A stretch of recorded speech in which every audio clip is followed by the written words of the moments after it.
3 days before Thanksgiving, my phone buzzed. Don't bother coming, you're not welcome here anymore. I stared at it, seated behind the glass desk in my Manhattan penthouse office, 39 floors above Central Park. Snow dusted the skyline. Below, guests stepped out of black cars and into the golden glow of the Sutton Royale Hotel. My hotel. Though my family didn't know that. The irony almost made me laugh. Almost. Another message followed. We'll be arriving at the Sutton as usual tomorrow. At least, we still have our tradition, even if you've ruined everything else. Their tradition. The same five-star hotel where the Cartwright family had celebrated Thanksgiving every year for the past 25 years. The place where I'd been made to feel like a stranger since I was 17. I picked up the desk phone. Layla, could you pull up the Cartwright Thanksgiving reservation? Already in front of me, Miss Cartwright, my assistant replied. Your parents and siblings will be checking in tomorrow. 3 luxury suites, full. I leaned back in my chair, eyes closing for a moment as last year's memories surged forward. That was when everything changed. You want to use Cartwright funds to build transitional housing? My father had snapped, waving my proposal like it was trash. Our name supports museums and concert halls, not drug addicts and single mothers. People are struggling, Dad, I'd said, calm but firm. We could help. My mother shook her head. You sound just like Aunt Eleanor. She embarrassed this family with her causes. As Aunt Eleanor disowned for her activism decades ago. The same woman who secretly backed my purchase of the Sutton Royale when it hit the market last spring. My sister Caroline had added, honestly, Elise, sometimes I wonder if you're even a Cartwright. And my brother Mason? He'd just chuckled. Let her throw her pennies at the poor. Oh wait, she doesn't have any. What they didn't know, I'd been quietly building an empire. The Sutton Royale was just one of 12 properties I owned across 3 countries, along with 2 nonprofit foundations that fund real change. So this year, I didn't reply to my mother's message. Instead, I gave their rooms to my staff, the housekeeping team, the cooks, the night shift concierge, people who'd earned warmth and luxury far more than my family ever had. Let them show up and see what not welcome really looks like. My phone buzzed again. A photo from Caroline, my sister. The family gathered in our childhood estate in Westchester, toasting wine glasses, finalizing their annual Sutton Royale Thanksgiving itinerary. Too bad you'll be spending Thanksgiving alone, her caption read. Maybe you can serve soup at one of your shelters. I stared at it for a moment, then smiled. Not out of bitterness, but pride. They had no idea what I'd done with the Sutton Royale since acquiring it last spring. The wasteful banquet menus replaced with sustainable catering partnerships, green energy initiatives that had cut costs without compromising luxury. A quiet, off-season rehabilitation and skills program for unhoused women, one that had already helped over 50 participants find permanent employment. Changes that made the hotel more than a resort, a sanctuary, a mission. And they'd stayed blind to it, too wrapped in privilege to look beyond their champagne. I pressed the intercom button. Layla, please connect me to Manager Darden. Right away, Ms. Cartwright. Seconds later, his voice came through the line. Elise, how can I help? The Cartwright Thanksgiving reservation, I said. I assume it's still under their usual suite block. Yes, he said. 3 luxury suites, full staff support. Everything to their specifications. He paused. They still don't know you're the owner? Correct, I said. Then exhaled. Cancel it. Silence. You mean the entire reservation? Every suite, every service, all of it. Unleash. They've been guests for over 2 decades. I know. Another pause. I'll cancel it now. Would you like me to notify them? No, I said, smiling faintly. I'll take care of that. I opened my mother's last text and typed slowly, deliberately. Actually, the Sutton just contacted me. Your reservation's been canceled. 3 dots popped up right away. What? That's not possible. We've had that booking since July. Not anymore. The next buzz was a phone call from my father. I let it go to voicemail. Then another from Caroline. Dad's calling the manager right now. This must be a mistake. I put my phone face down on the desk. No, Carolyn, not a mistake. For once, you're just not welcome. Not because I was late. Not because I was too intense or too different, but because this is mine now. And I've learned that sometimes the best way to reclaim your place isn't to ask for a seat at their table, it's to build your own. And take back the keys they never thought you held. This is ridiculous. I waited, calm, knowing exactly what would happen next. Within minutes, my father's name appeared on my phone screen. A text followed. The manager says the cancellation came from the owner. This is outrageous. We're one of their most loyal clients.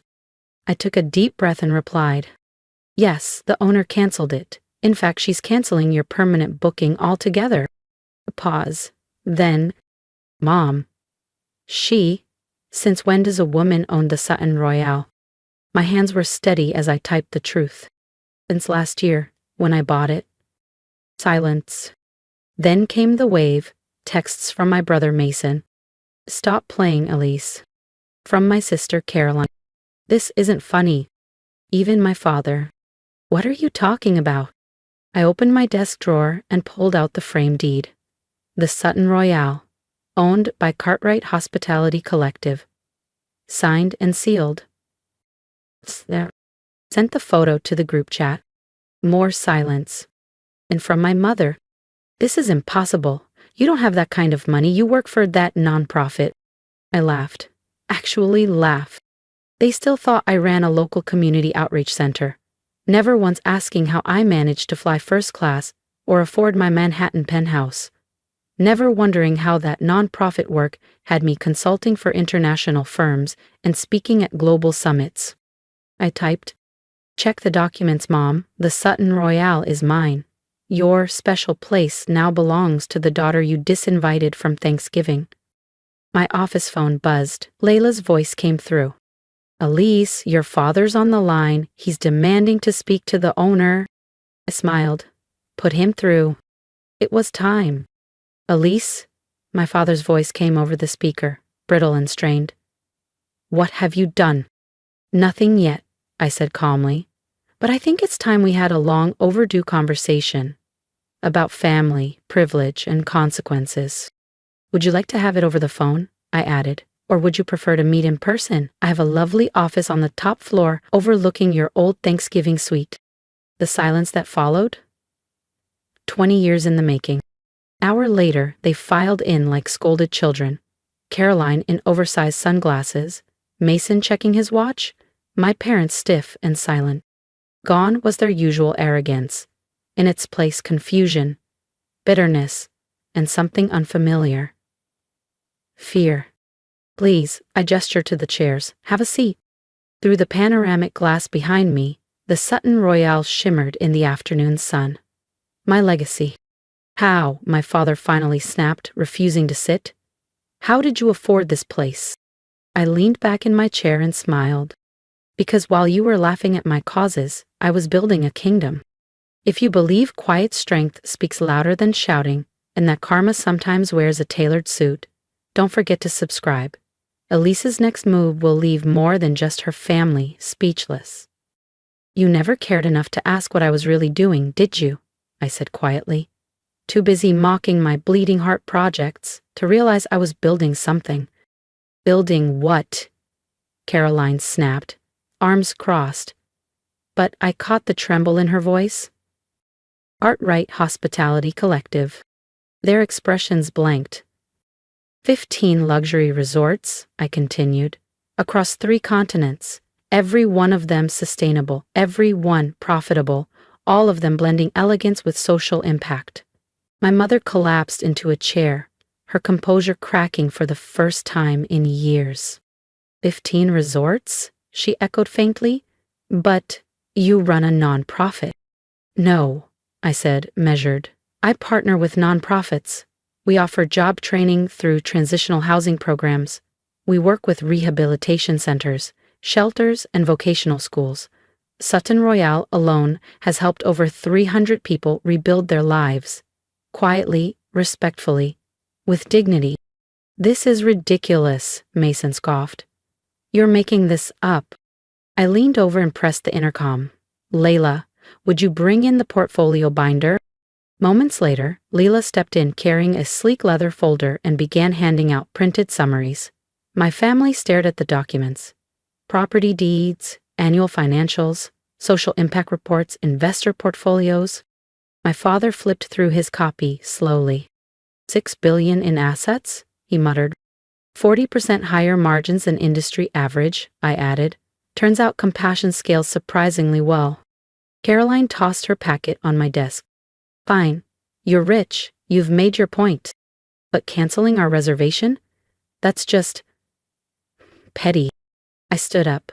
Calm. Controlled. Petty? Like being disinvited from 20 Thanksgivings? Like having every idea I brought to the table dismissed because it didn't fit your narrow definition of respectable? My mother looked up, voice breaking. But we're family. I laughed, gently. Was it family when you cut off Aunt Eleanor for doing the same thing? When you turned her into a ghost because she chose to help rather than posture? At her name, they flinched. Speaking of Eleanor, I pressed another button on the desk. The screen on the wall flickered, then came to life. Aunt Eleanor's face appeared, beaming. Hello, brother dear, she said to my father, voice cool. Quite the surprise. You're part of this? He asked, backing up a step. I helped Elise buy Sutton Royale, she said proudly. I saw in her what none of you did. Vision, heart, and the intelligence to turn values into value. You helped her take our special place, my mother accused. Eleanor's smile sharpened. Your special place? The one where you spent 2 decades making her feel small, while she quietly built something that serves thousands?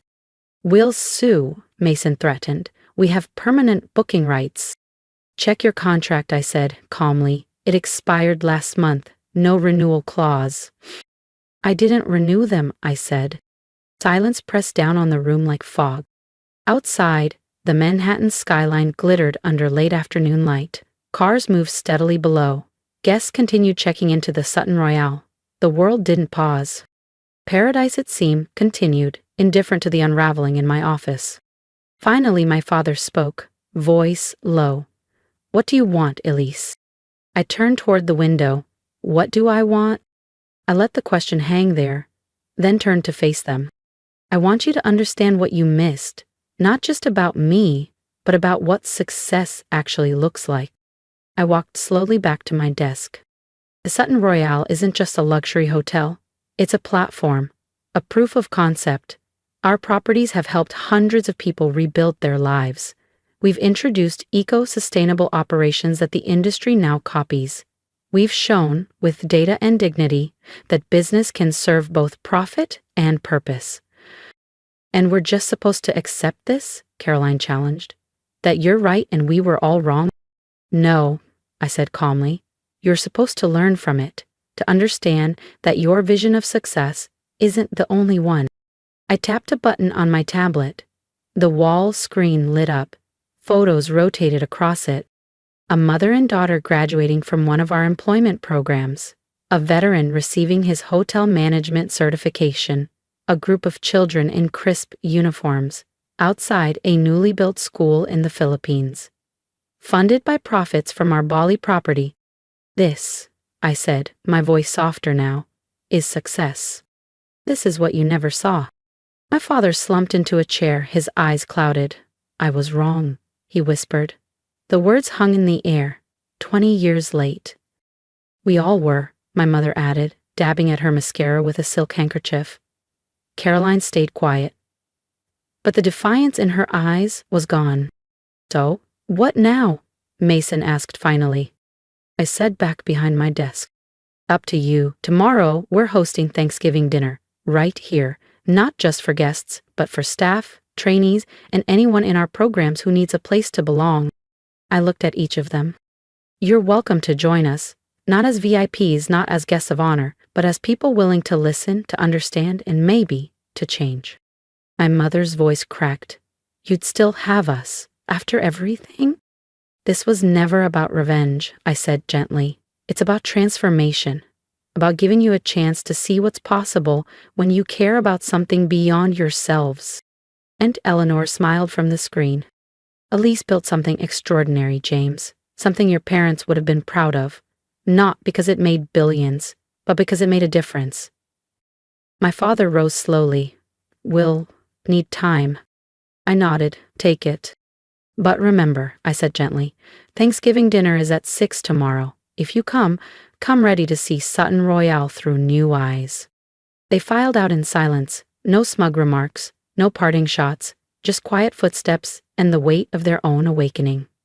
Their shoulders slumped, their certainty unraveled. As the door clicked shut behind them, Aunt Eleanor's voice came through the screen again. You did it, sweetheart. You changed everything. I smiled at her image. No, we did it. You believed in me when no one else would. They'll come tomorrow, she said, with quiet conviction. Their pride may be bruised, but their eyes are opening. She was right.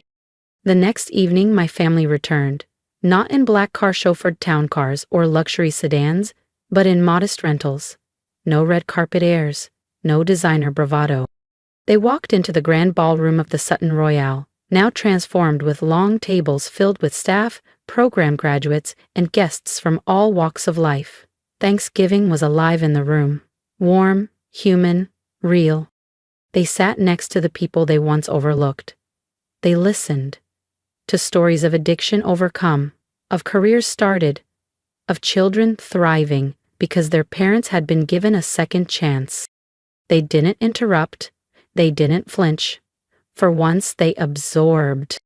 Caroline now oversees our education partnerships, developing programs that offer scholarships to staff families. Mason manages community outreach, coordinating with shelters and re-entry programs across the city. Even my parents have changed. They now proudly host events at the Sutton Royale, telling anyone who will listen about their daughter's vision for responsible luxury. Last week, a journalist asked me, why not cut them off completely? Why let them back in? I showed her a photo from last Thanksgiving. My family? Not posing, but serving, passing plates, sharing food, listening with open hearts, becoming part of something greater than themselves. Because, I told her, sometimes the best revenge isn't punishment. It's transformation. Today, Sutton Royale continues to thrive.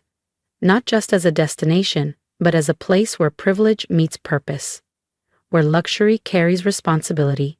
Where lives change quietly, steadily, powerfully. And every Thanksgiving we gather here together. Not as the old Cartwrights, driven by ego, status, and exclusion, but as something better, something earned. Sometimes, you have to lose the version of paradise you were taught to want, to find the one that truly matters. Understanding. If you followed my story this far, I want to thank you, not just for listening, but for seeing me. For years, I was told my heart was too soft, my vision too idealistic, and my values too naive. But I've learned that quiet persistence can build empires, and compassion, when paired with strategy, can rewrite legacies. If this story resonated with you, I invite you to leave a comment below. Tell me what you would have done in my shoes. Would you have forgiven your family? Would you have given them a second chance? Your support means more than you know. Hit that subscribe button if you believe that power doesn't always have to be loud, and that success should lift others, not just ourselves. And here's my advice to anyone out there who's ever felt underestimated. Don't waste energy proving your worth to those who refuse to see it. Instead, build something so undeniable they can't ignore it. Create your version of paradise, one built not on ego, but on purpose. Because in the end, the best legacy you can leave is a life that made others better. And trust me, that kind of success never goes unnoticed.